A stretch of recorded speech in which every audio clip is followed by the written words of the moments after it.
Hi friends, welcome to episode 42. As you might be aware, a couple of weeks ago I started on removing the panels from around the engine compartment. It is only the panels I'm doing at this time, although Roy Gould suggests there may be a good time while those panels are off to have a look at the engine. But I don't really plan to start the engine up until next year because I've got quite a lot still to do. Now, this is the point where I think we diverge into three different projects. Now, I've tried to stick doing one project because the big problem is if you take everything apart, then you kind of lose track of what you've done and you lose bits and stuff like that, which is basically what happened with this 30 odd years ago when I tried to do it in the first time round. So anyway, I'm being a little bit more careful now. But this point, because the stuff around the engine compartment is quite small, I'm going to do allied to all that work. The snagging items in the cab, there's a few items that I can do in the sort of spare time, to put it that way. I do need to put, before we start the bus up, I do need to get the main cable from the front of the bus to the back of the bus, and that runs underneath the saloon floor. The original cable was a little bit on the sort of end of life sort of stage, but the worst thing was the conduit that it was housed in. Towards the back by the rear wheels, it had completely rotted out and the cables weren't exactly exposed, but you could see that there was some deterioration there. And from what I've seen with other RTs, it's quite common to lose the conduit at the back of the bus. So I've got some new conduit, which we bought off eBay, I don't know what it was, but anyway, but it does need to be shaped. So that's going to be a little bit of a job to do. And if I manage to get that cabling into the back, well, I will obviously, I need to put a boost socket in underneath the rear seat, as well as a main isolator switch. RT's never had either, certainly not there, but I do need to, how can I say, strengthen the rear bulkhead, which is by that back seat, because when you're putting the jump start thing in, pulling it back out again is likely to damage the rear bulkhead if it's not strengthened. So that's my little plan, and hopefully we'll work on this towards Christmas. When we get towards Christmas, I may give this a try and see if I can start it up. So anyway, sit back, let's see how we get on this weekend. Hi everyone, apologies for the delay in getting this one out. I've got a bit of a cold, as you might hear by my voice is being a little bit strange. But anyway, as this was the last weekend of British Summertime 24, I thought I'd put the camera outside and film the sunrise at about 7 o'clock on Saturday morning. Great things you can do with cameras. So anyway, talking of great things you can do with cameras, let's get on with this. Dismantling and putting things back are always the fun bits. The boring bits are the prepping all this stuff up. This is part of the wider picture. This bit of beading here runs down from where the garage plates are. You see those two garage plates that I put upside, well, at a bit of an angle. This bit of strapping runs down from where the garage plates are situated right down to the bottom. I wanted to take it off just so that I can get a better sort of angle or prep on that wing that you see that my arm is leaning on at the moment. It needs to come off anyway because we're going to have to take those panels off at some point that you see just in the foreground of shot there. The other thing that needs to come off as well is that driver's footwell, which you just see down the bottom. You may wonder what I'm doing here, graffitiing panels. What I'm doing is I'm making a mark on the panel so that I can tell which screws gave me a problem. Right, talking about wood screws are going to give me a minor problem, only a minor problem in this case, not major. If you just have a look at the end of that rad cap, just above that, you see there's a wood screw sticking out. And that's clearly had better days. Oops, just lost one down the side of the engine. I'll call that like the Bermuda Triangle there, because so many screws disappear and they never seen again. Funnily enough, when I took the wing off, I actually found a large castle nut, like a sort of a 22 head castle nut. Great big thing it was. And it only really appeared when I started jet washing underneath the bus, and this thing laying on the floor, and I'm wondering where the hell's that come from. Right, there's that screw that I told you I was going to have problems with. Just didn't want to know, but it's sticking out. So anyway, that needs to come out. Now this this gully, the reason I couldn't put the cab window back in is this gully actually supports the emergency cab window, and I'm going to remove it, one so that I can get a decent coat of paint on it because it's better done off the bus, and two, I want to tackle where those wood screws have basically given up. So that's what I'm doing at the moment. You might wonder why I'm putting all the wood screws in the pot. I'm not retaining those. I'm not going to keep them. They'll just go in the bin afterwards. But I do like to keep them just as a reference so I know what size length was used. Now, talking about length, this is a bit of a problem because it's a very thin bulkhead piece of wood. It's only about 3/4 of an inch in old money. I don't know what that is in centimetres. But anyway, it's quite thin. And that means all the wood screws that are there are very short wood screws. Now, when the wood starts to rot away, one of the tricks that London Transport used to do, understandably so, is just use longer and longer wood screws. And unfortunately, in this case, you can't. So what I do is I make a mark, and you'll see in a minute in the next shot where I've graffitied, there you go, look, FF. That is fouled.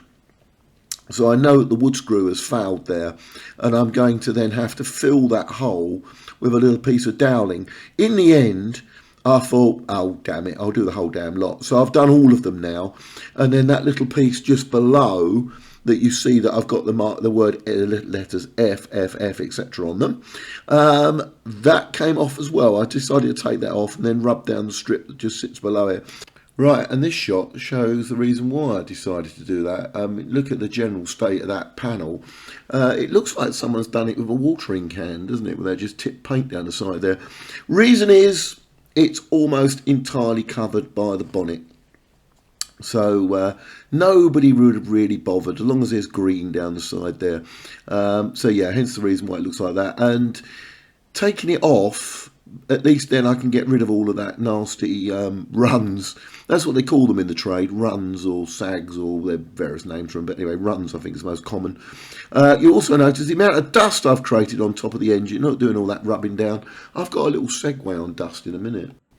Right, so continuing with prep and taking things apart, one of the things I wanted to do was to get this bit of beading you see there that runs from that handle across to the little holder for the sort of Viapoint card that went in there. So I'm removing it now. This came out quite easy. When I took a look at this initially, I was full of, apprehension, I think is a good word. This area here is a known RT rust bucket problem, and removing the window pan and all of that is a real horror story, and I've been advised avoid it at all costs if you can. And if you just have a look in sort of occasionally you might just see it, you'll see bubbling in the paint, and that normally is a sign that there's a rust problem. It was luckily just bubbling in the paint, and the only way I found out was when I put the orbital sander on here, started to take the paint off, thinking how many holes have I got in this window pan, and no, surprisingly it really wasn't bad. Although I must admit, when you actually see the final picture of this with all the paint removed, you might wonder, there was a very small amount of rust, like surface rust, which it could be dealt with, but in general that came up quite nice. Now the other thing is, on that little cowling that goes around the engine, I've got to try and get hold of some of that that webbing that goes there, and I thought initially that webbing was just like little 3-inch strips, but no, it's one continuous strip that just zigzags its way in and out of the panel. But the idea for that obviously is to stop the bonnet rattling on it. So yeah, there we are. So there's me removing lots of screws with my power screwdriver. Later on I took those 2 little holders off because I wondered, at the back of them on the passenger side, they have to be painted as well in the bus colour. So yeah, you can get the brush around there, but I thought if I take them off and spray them on the bench, that'll be a lot easier to get it done and look a good job. And they came out relatively easily. I had to put dowling back in where the screws were, because the screws were really long, surprisingly. The handle that was there would not come out, and I had a chat with Brian Watkinson online. And Brian said, if it doesn't come out, just leave it in place, because it's just don't disturb it, because there's problems. I do know of one RT owner who grabbed hold of that, because you put your weight onto it to pull yourself up into the engine compartment. Route Masters have got them as well. They're sort of just above the canopy, which is a much better place to put them. But anyway, this one was here, and he grabbed hold of his one on his RT and apparently pulled it out the side of the bus. And it's not difficult to do it when that whole area starts to rust away. It becomes weak and eventually just gives up. So that was another feature that the RM got right. The other thing you might notice, just on that little fuel header tank there in the engine, it's got that nice silver cap on it. It's got that lovely transfer to stop engine in emergency turn lever. I really like that. And I'm sort of fessing. You can see, look, actually, now you come out, you see all little bits of rust that are falling on it. They are just surface rust. There's no more. You can see a bit of Lincoln green there, look. That's the original colour of the bus before it got painted green. Anyway, yeah, I'm fessing over that, whether I remove it when I do all the work in the engine. The work in the engine, so I'll do some minimal work on the engine bay, but the engine itself, but not a huge amount. I've just cleaned it up as best as possible. This is what it currently looks like. You can see I've got my little bit of beading off a second ago. You can see small amounts of rust on there. Like, as I say, very, very tiny. So I'm now going to haul myself. One of the nice things about having the wing off is you can get in access. It's so much easier than having the wheel and everything else in place. Although the brake drum spins round, so if you put any weight on it, it spins. And guess what I did? Yeah, I stepped on it, didn't I? And it span round and I ended up on the floor. But no bones broke, just a little bit of bruising. Anyway, so this is taking this little beam off. I'm not going to bore you with all of this because I think it just goes on forever, frankly. But yeah, so getting that off and then put the dowling in where the screws were originally. Right, so here is the driver's footwell, which has been removed. I've not filmed that, or maybe I did, but I'm not going to bore you with it. As you can see, it's held in by, let's count them out, 1, 2, 3, 4, 5, 6, 7, 8 screws with nuts on the back. Now, on the face of it, it doesn't look so difficult. Unfortunately, the nuts at the back of that panel are inaccessible, and the only way of dealing with it is to basically drill the screws out, and then the whole thing comes apart. But then that gives me a problem, bit of a conundrum. How do I get the whole thing back together again? What I've decided to do is to use inserts. I've got some an insert gun. I've got a couple of them. So I'm going to use M5 screws. So basically, if I need to take it off in the future, hopefully I don't, then I'll be able to get that off, and also I'll be able to put it back together again without having to try and contort myself around the wing. Because clearly they put the driver's footwell into the wing before they fitted them onto the bus, which means that actually taking that footwell off, you're going to have to take the whole wing assembly out, and I'm not going to do that. It's too much work, to be quite honest with you. So this is a more simple way using inserts. Right, back on the chain gang again. Here I am rubbing down with the orbital sander. I do like my orbital sander. Now, what I've done is I agitate the paintwork as best as possible. Some people might say I agitate people in real life, maybe. I don't answer that one. But anyway, so yeah, agitate the paint as best I can with the sander, and then apply the paint stripper to it, and then leave it for a day or two. And then when you come back, it's lifted all the paint off. So this is one of the last things that I would have done on Saturday afternoon, so that when I come back Sunday, the paint stripper would have done its work, and then all of this comes off.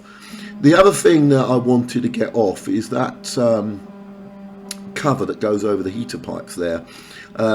It's functional but not particularly nice, and it wasn't there originally because heaters on RTs were a later modification. They weren't built with them, but all of these bodies, the ones that lasted to the end, got heaters. A lot of the RTLs that were withdrawn quite early, they didn't get heaters, and they swapped bodies around to make sure that it was the RTLs that went to scrap with the older bodies or the non-modified bodies.